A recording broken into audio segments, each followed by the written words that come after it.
आम्हाला काही कुठल्या प्रकारचा रोष नाही, आम्हाला काही नाही. आम्हाला खायला अन्न आणि वस्त्र हे चांगल्या पद्धतीने भेटलं पाहिजे, एवढंच मी या प्रसंगी या सरकारला चेतावणी देतो.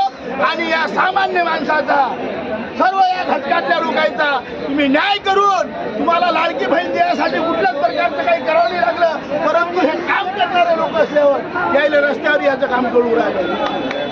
हे काय पद्धत आहे? हे काय सरकारचा काळा बाजार चालू आहे? एक एक तो मोदी पैसे पडवून देते, या देशातला त्या देशात जाते, त्या अंबानीला कुठलं कर्ज माफ होते, अजून याच्या कर्जाचं काही पता नाही. तुम्ही बोलता काय? हे करता काय? असं कदापि करू नका.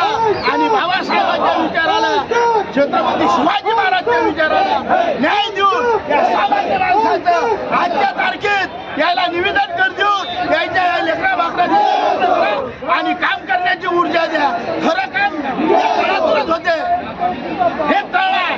तुम्ही तर वरवरलं शाही फिरवता, परंतु या तळातच नाही झालं तर त्या तलावातच नाही तर पवऱ्यात कुठून येईल अशा तलाव आहे. त्या तलावातूनच तुम्हाला घ्यावा लागेल. आणि हेच लोक खरे काम करणारे इमानदार.